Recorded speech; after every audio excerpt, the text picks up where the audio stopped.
Placeres de la lectura.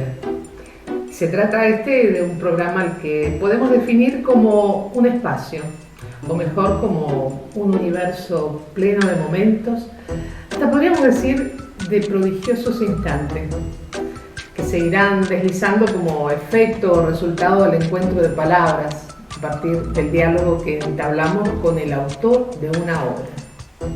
Sí, porque aquí tendremos ese privilegio, conocer la obra primero a través de su creador, para luego leerla placenteramente. En este nuevo programa de Placeres de la Lectura nos visita una joven escritora mendocina, y ella se llama María Milagros Pitot. Bienvenida, Milagros. Muchísimas gracias. Ay, qué lindo estar acá, ¿no? ¿Te gustó? Sí, hay una frecuencia especial en este sitio. Milagros ha escrito una entretenida saga, es esta, titulada Ojos de Plata. Ya nos va a hablar de la imagen, ya nos va a hablar de muchas cosas, Milagros. Bueno, por cierto, Milagros vive en Mendoza, vive acá. Ocurre que está concluyendo la carrera de letras en la Universidad Nacional de Cuyo y por lo tanto vive acá porque es donde viven sus padres. Sí. Y la verdad que estoy ahí a punto de terminar la carrera, queda muy poquito, así que, pero bueno, ya era muchos años fuera de casa, así que ya quería volver. Y bueno, acá estamos. ¿Y te pensás radicar acá? Y tal vez hay que ver. Mi idea es que sí, por lo pronto. Hay que ver las posibilidades laborales, pero en teoría sí. Sí. Es que San Rafael es hermoso. Una gana de quedarme por acá, totalmente. San Rafael atrapa, es así. Bueno, esta obra fue editada en el 2023. Sí. Lo cual significa que la has escrito mientras estabas estudiando. Sí, exactamente. Empecé porque esto inició con un taller de escritura que me ofreció una editorial en Entre Ríos. Lo empecé en el primer año de la facultad y era literalmente todos los jueves a las 7:30 de la tarde que paraba toda la casa porque tenía videollamada del taller. Entonces siempre les pedía silencio porque era, como ellos son de Entre Ríos y yo estaba en Mendoza, era bueno, todo siempre virtual. Así que la verdad que fue lindo juntar carrera con la escritura porque era terminar de cursar, volver a la casa y sentir ese alivio de, bueno, pero ahora viene el tallercito, ahora viene el momento de relajarse. Y bueno, estuvimos 1 año y medio en el taller y después de eso, el año que me llevó a escribir la novela. Recién nos comentabas de este momento placentero que era llegar a casa y comenzar con ese taller. Así, mientras duró, fue así. Ay, sí, todos los días, bueno, no, todas las semanas en realidad, porque esto era los jueves, ¿no? Toda la semana volver a la casita y decir, bueno, llegó mi momento de escritura, me siento acá, estoy con la gente de la videollamada, que realmente terminaron siendo amigos, casi familia. Duró 1 año y medio ese tallercito, esos encuentros virtuales, y después 1 año en el que tardé en terminar de escribir la novela, en pulirla, y ya presentarla a la editorial para que ya empezara en el trabajo. Y en estos momentos placenteros, digamos que por lo visto significó también el taller, ¿no? A la hora de leer, a la hora de escribir, ¿cuáles serían esos recursos de los que te valés para que sea aún más placentero? Como puede ser un rincón que elijas en la casa, una bebida que te acompañe. Bueno, eso sí, creo que toda persona tiene su lugarcito seguro, ¿no? Su cofrecito donde se siente a salvo, se siente cómodo. En mi caso, tuve que pasar por varios lugares porque, como digo, viví en Mendoza, viví en dos casas distintas. Entonces, tuve que amoldarme a cada espacio que tenía, a veces con ruido, a veces sin ruido. Pero siempre encontraba no solamente el lugarcito, sino el momento. Y el momento eran las 12 de la noche, cuando ya no había movimiento en la calle, cuando ya realmente uno escucha solamente los grillitos. Y sí, el mate estaba siempre en todo momento, de hecho me encanta el mate y siento yo que incluso me agiliza la mente cuando estoy haciendo algo como estudiar, como escribir, siento que incluso me está moviendo, me está movilizando. Y alguien me dijo una vez que cuando uno tiene todas sus necesidades satisfechas, las necesidades básicas, ¿no? Como comer, como, bueno, es cuando realmente ya la cabeza no está embotada y puede realmente ponerse a hacer cosas como placenteras. Y yo creo que eso era así porque cuando estaba de noche, cuando estaba sola, cuando ya había comido, cuando ya había estudiado todo, era cuando mejor podía, cuando más inspiración tenía. Así que sí, siempre el matecito, esos momentos nocturnos, a veces algo de musiquita, si se daba la ocasión. Así que sí, cada uno Bien, tiene. evidentemente un espíritu búho el tuyo, Sí, acompañado de un buen mate para mantenerlo despierto. totalmente sí. A propósito, te vamos a convidar uno. Ay, por favor, me encanta. Yo creo que el mate es una bebida nacional, podríamos llamarla, que nos acompaña por lo general, ¿no? A los argentinos, ¿no? En muchos momentos. Sí, la gracia argentina. Sí, sí. Bien, por supuesto, así como has manifestado, ¿no es cierto? Y lo has logrado de una manera excelente, hacer por lo menos dos cosas distintas, ¿no? Estudiar, escribir, editar. ¿Hay algunas otras actividades que ocupan tu espacio, tu energía? Sí, hay actividades, principalmente el teatro, que es creo que yo la que más presente está en mi vida actualmente, porque, bueno, siempre hubo un elenco acá en San Rafael, el elenco Tizona, que presentaba obras todos los años y yo siempre lo veía de chiquita, me encantaba. Y conociendo a la directora desde los 10 años le decía, yo quiero actuar en tu elenco, yo quiero actuar en tu elenco. Y ella me decía, bueno, cuando sea más grande, cuando crezca un poco. Y bueno, realmente crecí unos años más, unos 7 añitos, y me dejó empezar a actuar en su elenco. Y a partir de ese día no he parado. A partir de ahí, ¿Quién todos los estaba a años. cargo del elenco Tizona? En ese momento era Norma Greco, Norma Giordano Greco. Después vino Pilar Álvarez, que fue con quien yo empecé a actuar. Hija de La Norma. nieta, la nieta. Y ahora actualmente están los hermanos de Pilar, está Francisco. Así que bueno, ahí hay todo un movimiento familiar ahí que bueno, yo siempre los he ido a ver, los he acompañado en esas cosas. En Mendoza actué con Marta Castellino, también tiene un elenco La él. doctora Marta Castellino. Exactamente. Sí. ¿Y el elenco de ella cómo se llama? Se llama Pánico Escénico. Sí. Mi año universitario se han ido acompañados de Pánico Escénico. Hermoso, la verdad, el elenco, hermoso el ambiente, la gente. Pero bueno, ha sido como incluso un suplemento muy gratificante para la novela, de hecho. Porque sí. Porque además de darme este alivio también semanal que uno siempre requiere después de actividades arduas, también me daba esa facilidad, esa rapidez en los diálogos, en las acciones. Me daba esa imagen visual, ¿no? De ver algo y querer representarlo con palabras. Entonces, sí, también me han acompañado mucho. Yo tuve la suerte de ver a una actriz muy notoria en una obra aquí en el Excelsior. Hemos presentado acá, sí. Gracias. Sí, con el elenco de la doctora Castellino. Exactamente, sí, hemos presentado, creo que ya fue la tercera obra conmigo, o segunda, porque yo han presentado al final hace muchos años ya, yo llegué hace poquito, y sí, han presentado varias. Gracias a Dios acá en San Rafael, así yo podía venir a mi gente y decirles, miren lo que hacemos, y les ha gustado, así que bueno, se ha disfrutado, pienso yo. Bueno, en esta, digamos, novela, al leerla, uno se da cuenta que no es lo primero que has escrito. Está muy bien lograda. ¿Cuándo te diste cuenta que te gustaba la escritura? ¿Cuándo empezaste? ¿Muy lejos o vamos muy para atrás? Bueno, me di cuenta que me gustaba escribir cerca de los 7, 8 años, Wow. porque tenía sueños que decía, qué cosa rara, quiero ponerlo en algún lado porque realmente me ha dejado pensando mucho, así chiquitita. Y empecé a escribir eso en mis sueñitos y había historias que me parecían más complejas que otras, entonces quería desarrollarlas un poco más. Así que si tenía el sueño 1, también estaba la parte 2 de ese sueño. Y así empezó hasta que me di cuenta que terminaba escribiendo novelas, porque era parte 2, parte 3, parte 4 y así sucesivamente.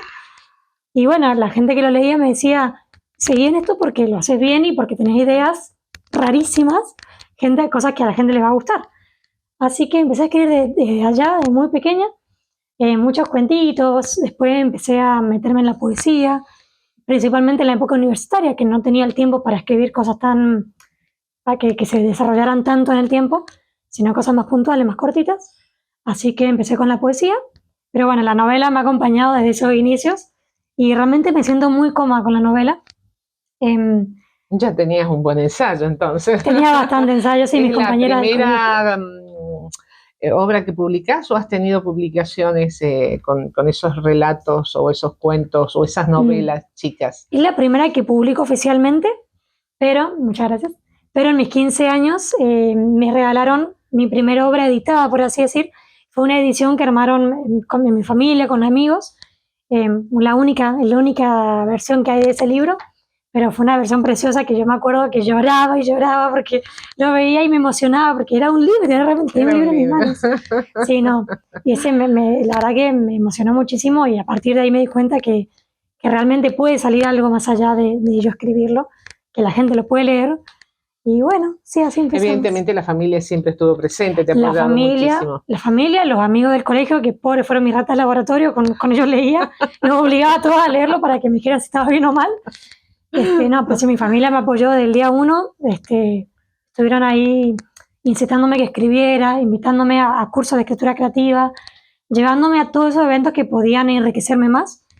Y bueno, este librito también es fruto de su esfuerzo y de ese trabajo. Sí, sí.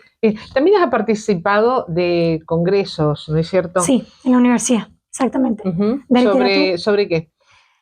Y han sido congresos muy variados, pero literatura fantástica ha sido los más, para así decir, los más, porque hay un grupo de estudio en la universidad que se llama de literatura fantástica y anglosajona.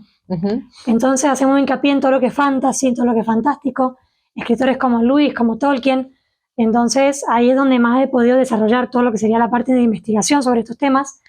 Y bueno, nos han dado ese espacio que uno no esperaría en una universidad, porque a veces uno piensa que tanta seriedad no da lugar a la fantasía, a los duendes, a los magos, ¿no? Y no, sí da justamente, y es un ámbito de estudio muy rico. Y bueno, ya creo que va a ser el tercer año que soy parte de ese grupo de estudio, que bueno, me han dado muchas herramientas, muchos elementos, muchos aprendizajes que yo he podido ir plasmando en las distintas obras. Y que se nota. Bueno, evidentemente es una novela, es una saga en realidad, sí.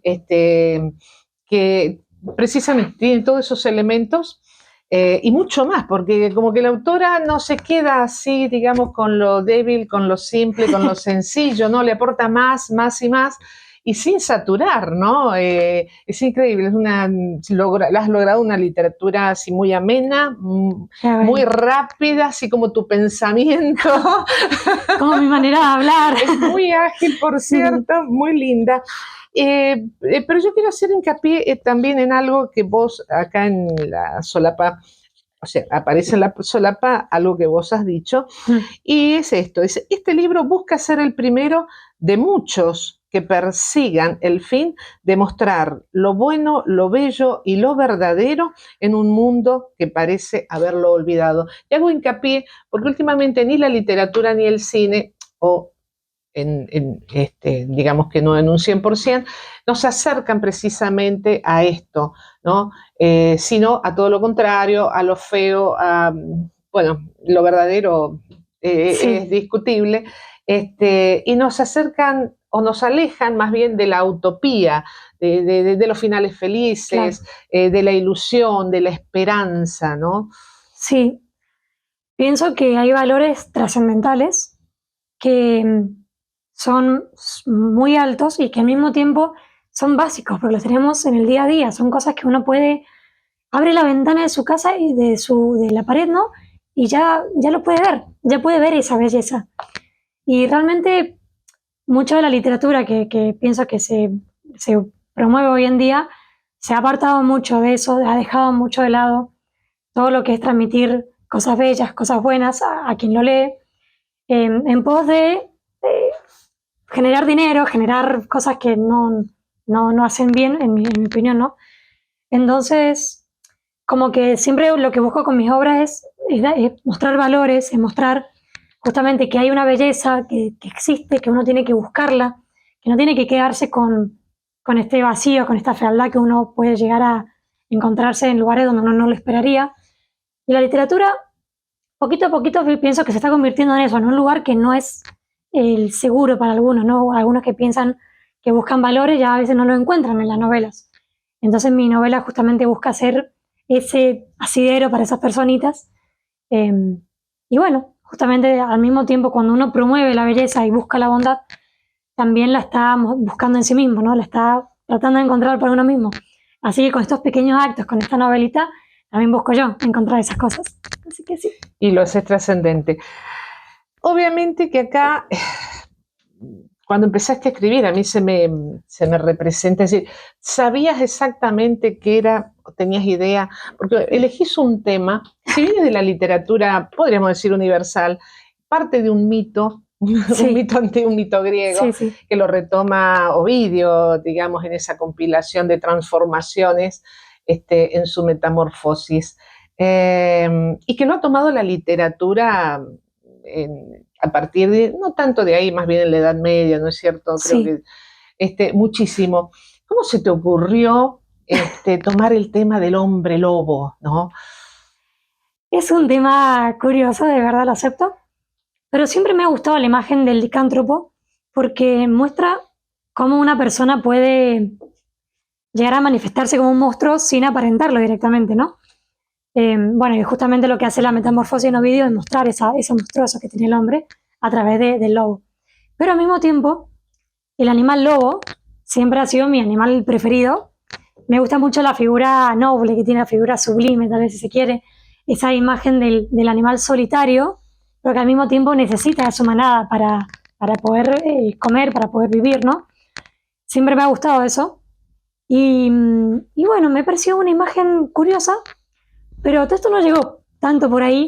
Después tal vez le di permiso por ese lado, pero llegó por un sueño. Literalmente es que mis sueños han sido los primeros en todo esto. El precedente. De todo, sí. Tuve una vez, justamente el que dio inicio al primer capítulo del libro, tuve un sueño de una fiesta de disfraces, una fiesta de máscaras, en la que había un personaje misterioso con ojos grises, que era esta especie de hombre lobo, ¿no? Y cuando me desperté dije, qué hermoso, lo quiero escribir. Y todo surgió por ahí, tal vez no tenía definido nada, no tenía definido los personajes, no tenía la estructura, no sabía qué quería contar, pero esa escena la quería. Ya estaba decidida. Entonces esa escena la escribí sin pensar en nada principal, pero a medida que le iba escribiendo se me empezaron a ocurrir ideas, cosas que podían suceder, y con todo este bagaje que digo que había de la licantropía, de justamente mostrar lo bello, mostrar algo bueno a través de cosas que tal vez no lo parecen, le dejé espacio y empezó, y así continuó. Sí. Bueno, este mito surge, en este mito, digamos que ya desde un comienzo aparece también la maldición, ¿no es cierto? Pero la maldición hacia, una actitud malévola, fea del hombre. Pero con el tiempo como que también aparece el hombre lobo con esa dualidad, ¿no? que el hombre generalmente tiene, o que la sociedad tiene, es decir, claro, lo bueno y lo malo. Y bueno, ¿has tomado cuál de esas acá? Creo que un poquito de todo lo que he nombrado, sí, pero me interesó mostrar justamente que lo corrompido del hombre, más allá de que esté a la vista o no, está. ¿Qué es lo que hace la maldición, ¿no? El de ser hombre lobo? Manifestarlo y engrandecerlo. Pero al mismo tiempo no quería que se quedara ahí, no quería que fuera algo de lo que no se pudiera escapar, algo que no se pudiera solucionar. Justamente toda la novela busca eso, de romper con esa maldición, romper con esa mancha que tiene justamente el hombre, que se puede limpiar, se puede sanar, no solamente quitando la maldición, sino con las pequeñas acciones que van limpiando un poco cada vez más el corazón. Es un tema que justamente estoy retomando en el libro siguiente, en la posterior entrega.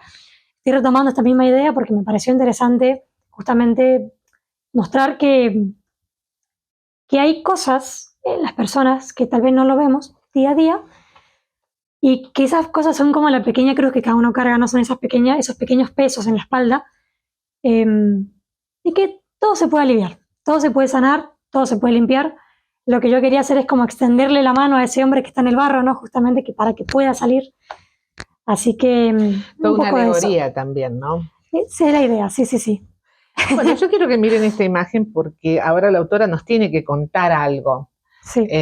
Impacta, atrapa. Si bien a ella ya la imagen del lobo la tenía como algo muy, muy cercano, bueno, yo también, porque en alguna época fui scout y bueno, Kipling reivindicó también al lobo, la manada y todo esto, ¿no es cierto?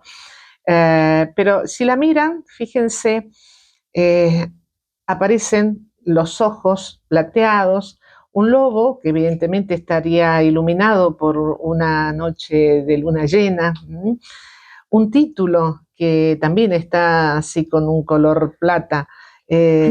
Contanos un poco de esto también, porque todo esto también hace a la estética del libro.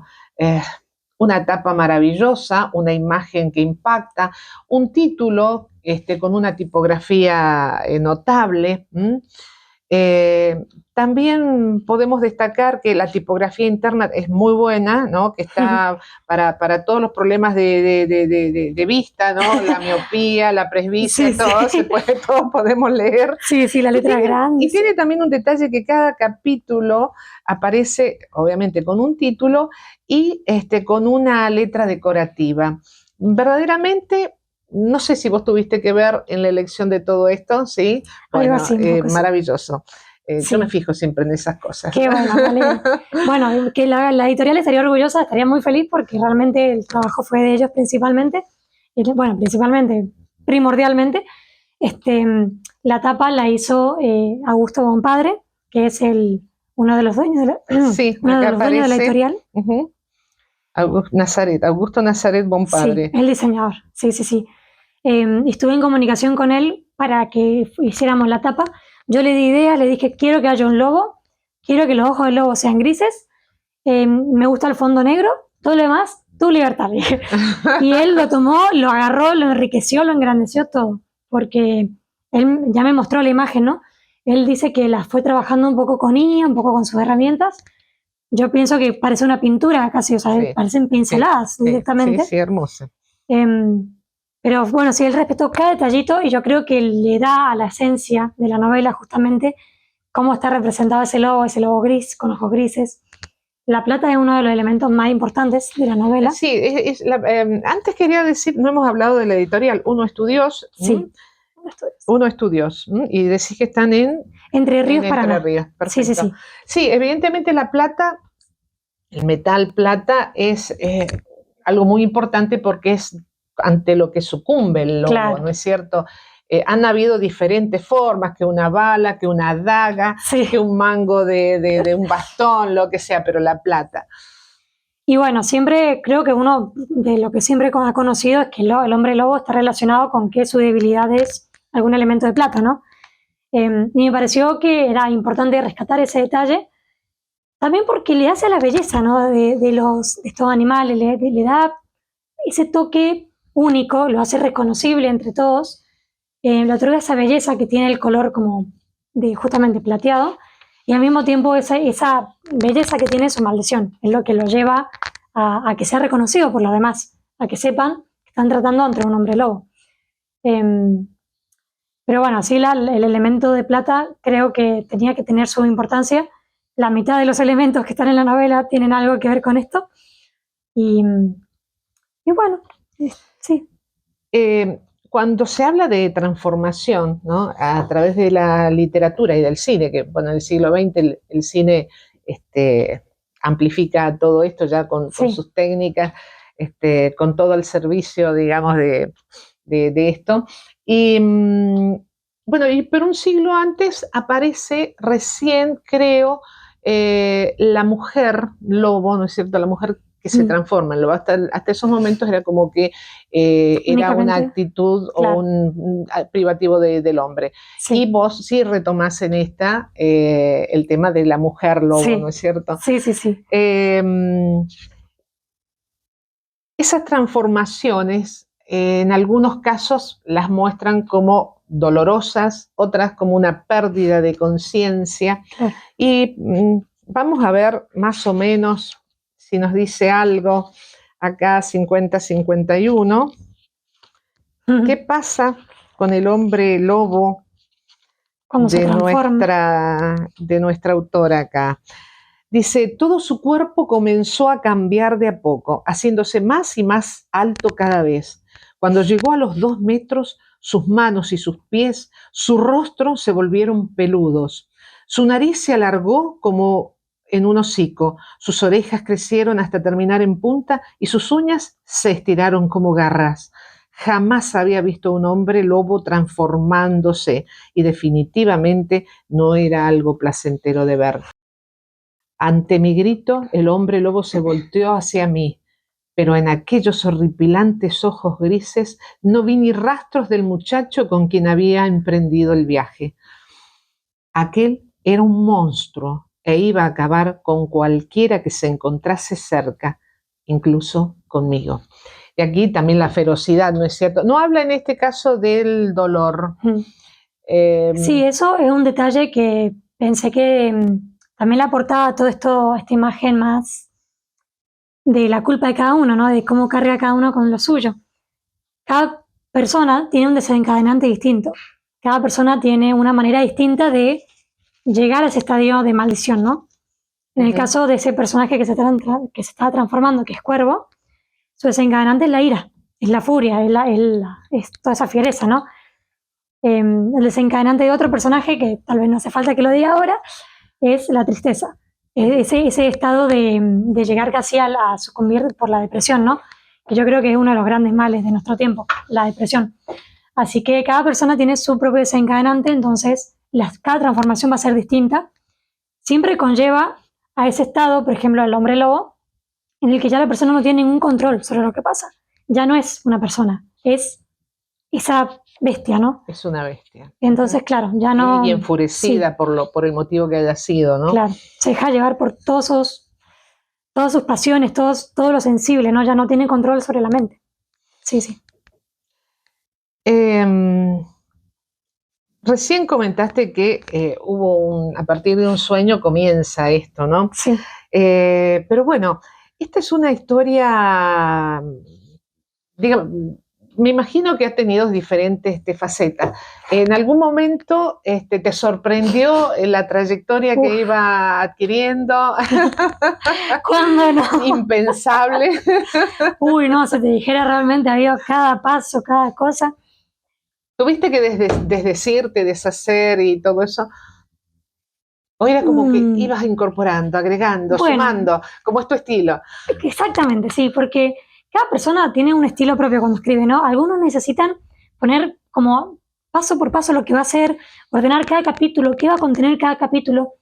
Yo con una primera escena dije, vamos, a donde me quieren llevar mis personajes, yo lo sigo. Nunca tuve que desdecir en caso de, o sea, no tuve nunca que reescribir lo que ya había escrito, sino que tuve que ir cambiando mis ideas de lo que había planteado, porque mis personajes no iban a por ese lado.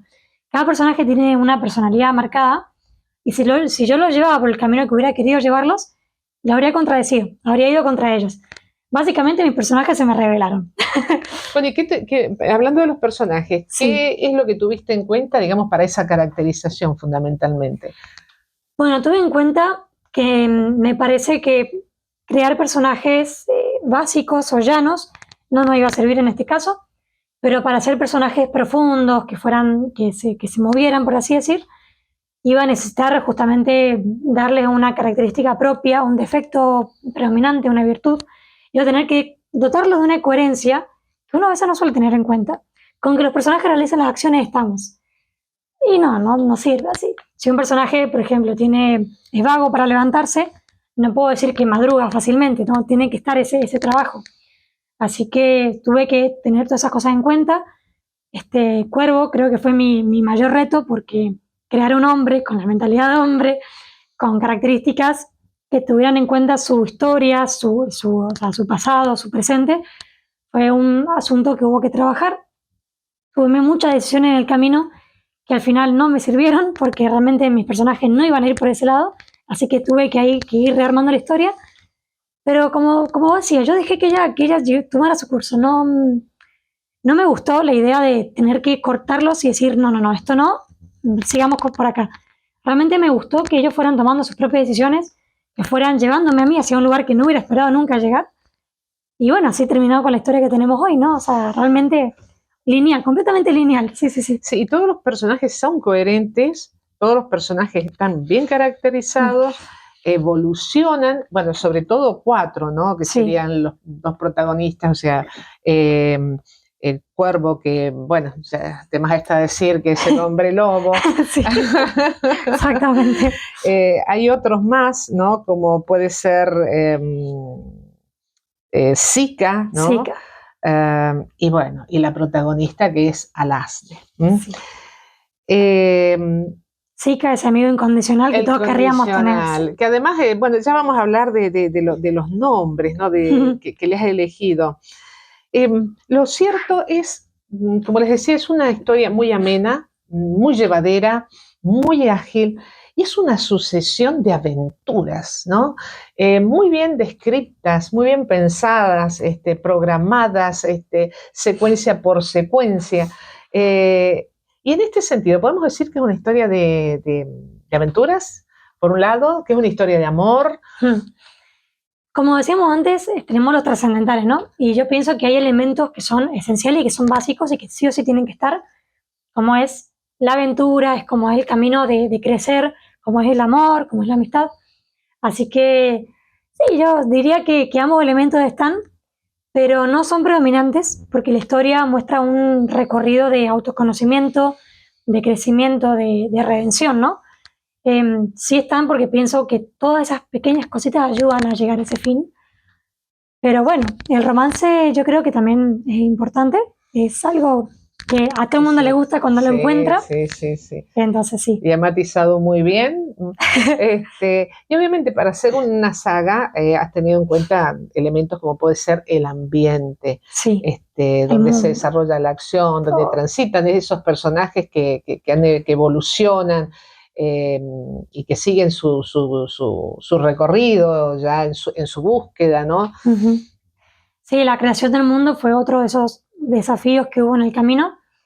Fue una recomendación, bueno, siempre que escribo una novela me gusta generar un ambiente, crear los distintos lugares donde estén posicionados, más que nada para yo ayudarme también a saber dónde está todo, para que no haya justamente incoherencias. Si yo el norte, pues no que diga que el norte está para allá, bueno, ese tipo de cosas, ¿no? Pero fue una recomendación. A veces los lectores nos damos cuenta y decimos, ¿qué pasó acá? Se nota el cambio, ¿no? Sí, se nota que cuando está raro, ¿no? Sí, tal cual. Y tengo lectores muy avispados, así que es un peligro. Pero sí, no, bueno, la recomendación de darle mucha coherencia al mundo también fue de mi profesora en el taller, de Inés González Calvo. Ella fue quien dijo que es tan importante crear el mundo como crear la historia. Y bueno, a partir de ese día que tuvimos ese encuentro en el taller, dije, chao, tengo que hacer un mundo bien hecho. Y entonces ahí me esforcé en que cada lugarcito, porque son 5 reinos, ¿no? Entonces tenemos 5 espacios, 5 tópicos. Cada tópico tuviera algo que lo hiciera único entre todos esos, entre los 5. Por ejemplo, tenemos Barcia, que es el reino montañoso, que también tiene bosques, muchos bosques, profusos bosques. Tenemos Alaria, que es el reino más exótico porque está en contacto con los reinos extranjeros, entonces donde más llegan esas extravagancias, esas cosas raras, la mercancía. Medio Oriente. Medio Oriente, sí, totalmente Medio Oriente. Fue la idea, ¿no? Shitadi, que Shitadi significa ciudad de, hay un vacío después porque es un desierto, ¿no? Todo el pueblo es desértico. Portavis, que el único que no está, al que no llegan los personajes, pero está en el mundo. ¿Y puede ser un punto de partida para esa segunda novela? Exactamente, es el punto de partida en la novela siguiente. Es el único reino que me faltó por explotar y dije, no va a quedar sin explotar. Pero es el reino también de la mensajería, de las aves. Así que sí, yo creo que el mundo tiene mucha importancia, más que nada para darle coherencia y para que los personajes estén en el lugar que estén, también sientan que el lugar los moviliza, ¿no?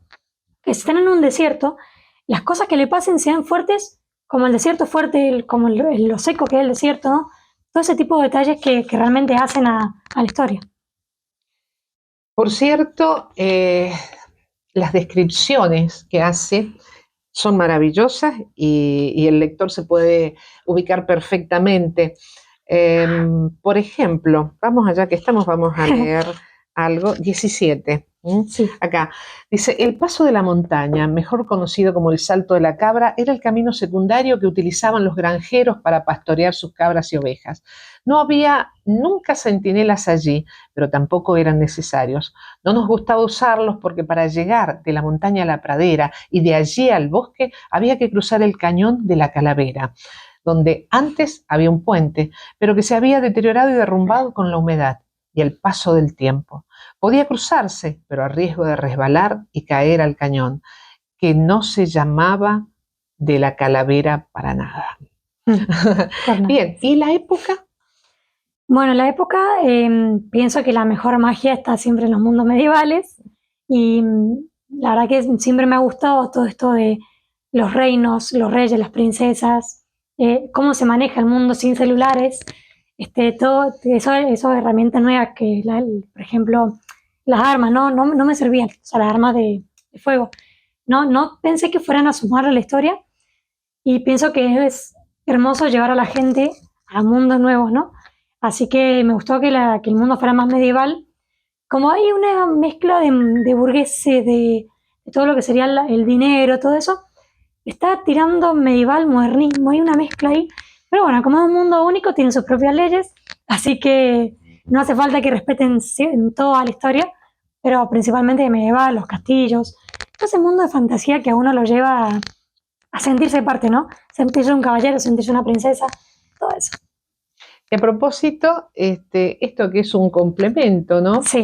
Y que para mí cumple las funciones de un señalador, contribuye en esto porque es un mapa, nada más ni nada menos, donde aparecen los 5 reinos, con distintos lugares, arroyos y demás. Un gran acierto esto, ¿no? No nos vamos a olvidar nunca de Alaria, no nos vamos a olvidar nunca de Barcia, de Chitá, de Siquea. Bueno, y Portavis lo tenemos para la próxima, creo. Bueno, ahora vamos a hacer, antes de seguir, una pausa para que aparezcan nuestros auspiciantes. Cualquier hora del día es perfecta para un café. Café tostado natural de Coffee Store. Pedidos 264 12 70 58. ¿Buscas comprar? MGN, María Graciela Núñez, Negocios Inmobiliarios.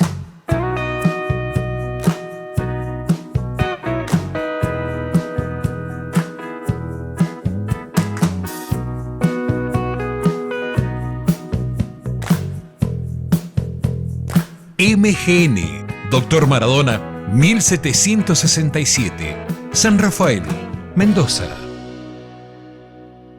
Placeres de la lectura.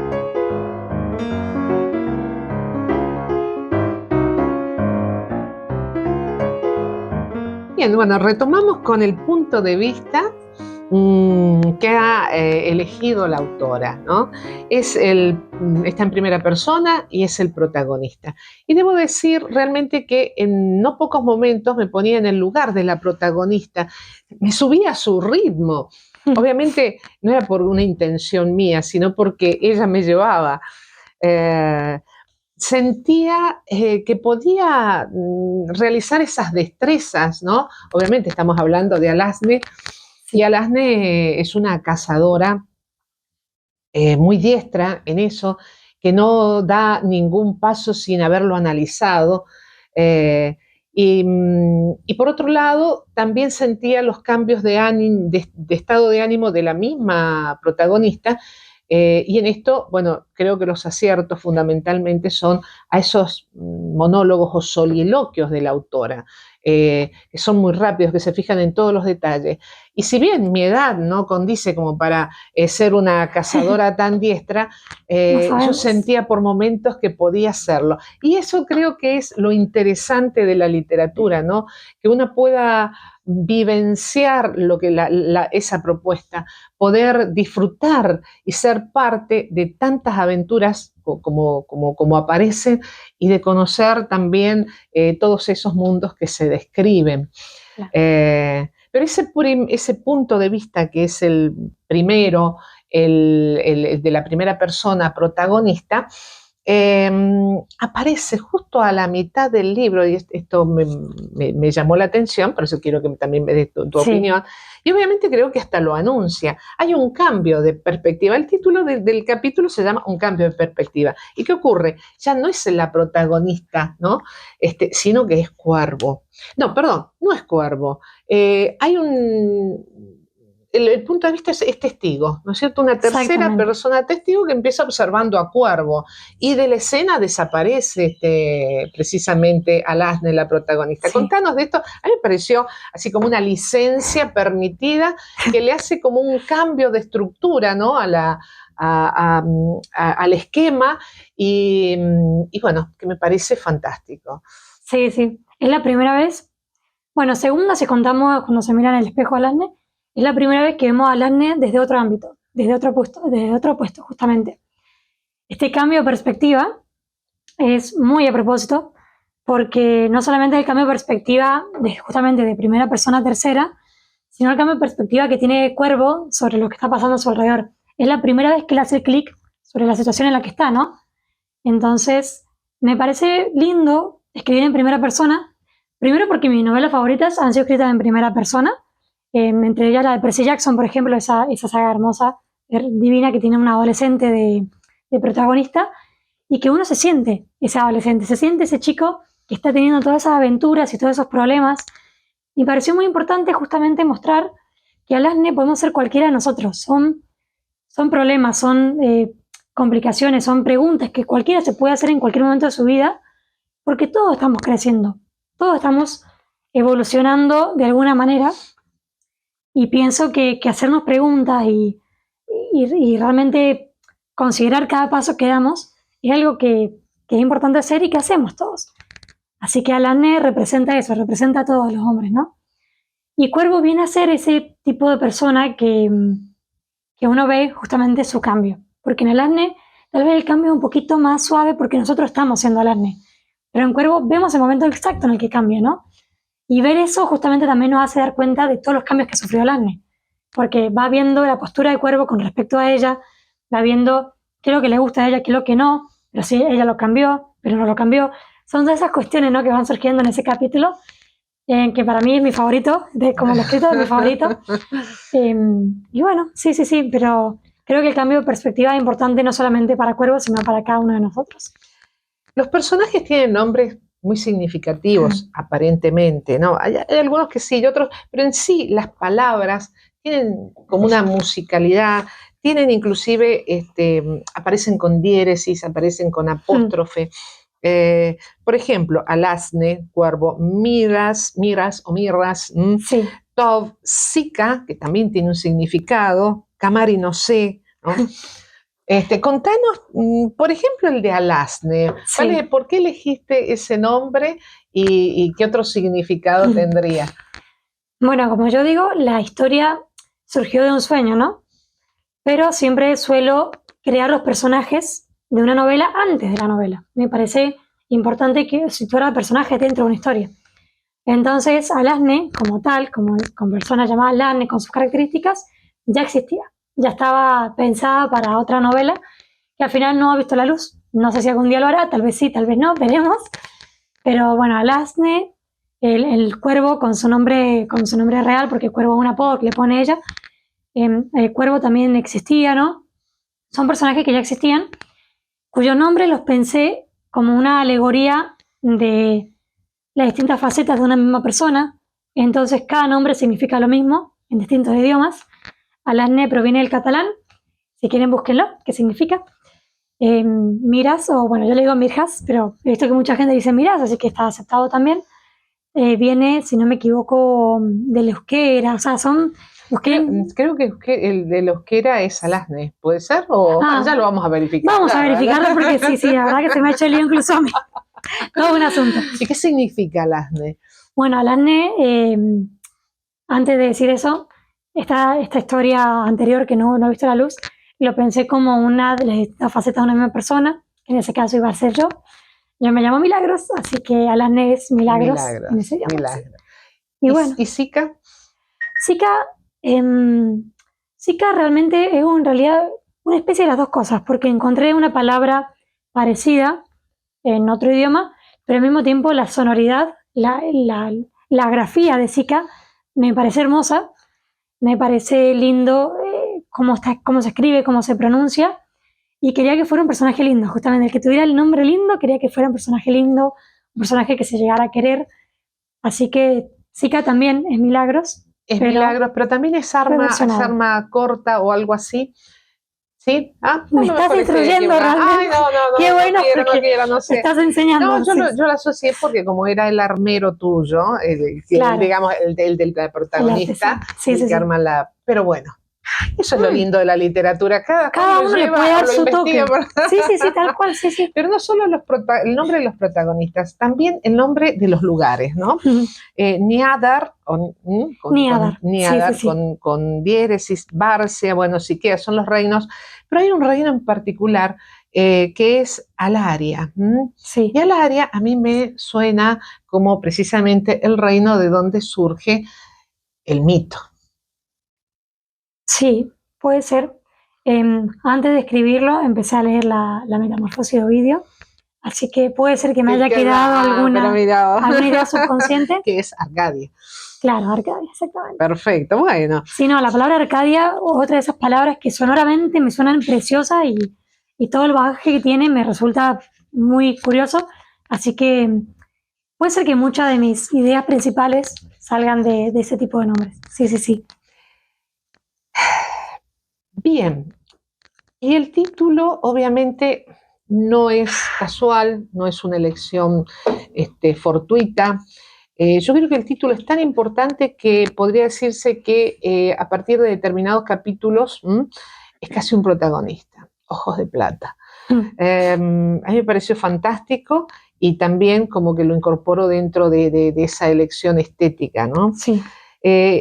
Y el lenguaje, bueno, vamos a ver el lenguaje, porque las historias que un escritor puede pensar pueden ser maravillosas, pero el problema está en cómo se lo transmite. Y ese es el punto débil, digamos, de cualquier narrativo, de cualquier obra, es decir, en el cómo, en el con qué.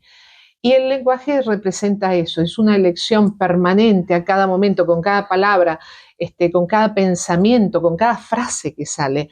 El lenguaje tiene que transmitir el pensamiento, tiene que transmitir la acción, tiene que transmitir la imagen, tiene que transmitir los sentimientos. Y yo creo que en esta obra en particular ha sido muy bien logrado el lenguaje, porque obtenés todo eso, ¿no?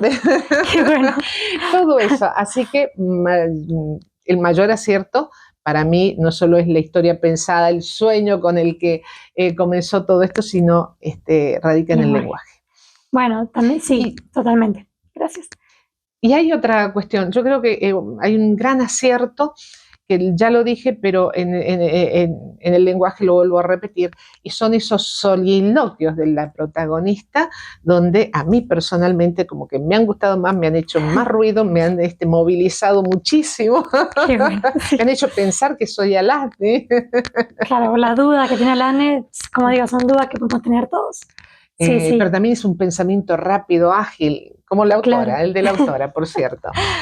Bueno, algo que quería aportar sobre el lenguaje es que la novela la escribí en un momento de mi vida que, bueno, soy todavía una joven, ¿no? Lo escribí pensando en la adolescencia, principalmente, pensando en palabras que fueran lo suficientemente abiertas para que cualquier adolescente pueda captarlas y para que aquellas palabras que no se entiendan el significado, que a veces se encuentra, dentro del contexto las entiendan y también se les guarde. Por ejemplo, a mí me pasaba que había un libro que decía, se quedó patidifuso. Yo decía, ¿qué es quedarse patidifuso? Porque no daba ningún contexto de qué era quedarse patidifuso. Entonces lo busqué, entendí que era quedarse sorprendido, asombrado, ¿no? Entonces me pareció importante usar ese tipo de palabras, pero dándole el contexto para que quien lo lea sepa qué significa o pueda sacarlo por lo que está leyendo y que al mismo tiempo se le guarde. Entonces le queda algún aprendizaje. Así que un poco también esas eran las elecciones de palabras y los detalles. Pero debo aclarar que a pesar de que esa intención de la escritora, ¿no? De que fuera o que estuviera dedicada a la adolescencia. No es un libro solo para adolescentes, les puedo asegurar que no. Y precisamente radica no solo en el tipo de historia, sino en el lenguaje. Es un libro para todo público. Bien, ¿qué decir? Verdaderamente es muy placentero encontrar así una obra que nos acerque a los ideales, ¿no? A través de las aventuras y a través de toda esta trama tan en boga, ¿no? Que nos llevan últimamente a la que nos llevan las sagas, pero que esté soportada o que esté fundamentada en valores. Y yo creo que en esta época para mí es magnífico. Se trata de una obra que gusta mucho al leerla, que es muy ágil, que es sorprendente, que maravilla en las descripciones, en el análisis de cada cosa, y bueno, y es una verdadera invitación a leerla. Y bueno, y en ese caso, el lector, ¿dónde o cómo puede obtener, digamos, esta obra? Bueno, la obra la pueden obtener comunicándose conmigo. Me he encargado de que cada obra la entregue yo, siempre que puedo, con algún mensajito lindo para que se lleven la gente a su casa. Así que comunicándose conmigo por mis redes, por mi número de teléfono, Mili Pitot. Así que bueno, eso, la invitación a que lo disfruten, a que lo lean. Siempre pienso que la literatura no tiene que ser un trabajo, sino que tiene que ser algo que cada uno le plazca, ¿no? Que saque siempre algo de ahí. Así que bueno, eso. Bien, sí. Bueno, Milagros, realmente muchísimas gracias por habernos visitado, contarnos sobre tu obra, y desde el programa, bueno, te deseamos a vos y a la obra que continúen por ese trayecto siempre del éxito de esta y de las próximas obras que surgen. Gracias por el espacio, por dar justamente espacio a mi libro, a que sea un placer de la lectura. Así que bueno, nada, muchísimas gracias a vos también, y seguiremos por este camino, supongo. Yo quiero quedarme con esta imagen, verdaderamente a mí. La escritora, la autora de esta maravillosa obra nos va a leer algo que refleja precisamente ese encuentro, ese comienzo del encuentro entre Cuervo y la protagonista. Sí, es un momento difícil para el personaje porque está pasando por algo muy complicado y está ese personaje que la calma, ¿no? Que le produce paz. Dice así: su respiración acompasada, su voz suave, sus palabras esperanzadoras, su mano sobre mi pelo y la tranquilidad que me producía su sola presencia fueron suficientes para calmarme de tal modo que sucumbí al cansancio y me quedé dormida. Placeres de la lectura, porque aquí tendremos ese privilegio, conocer la obra primero a través de su creador, para luego leerla placenteramente.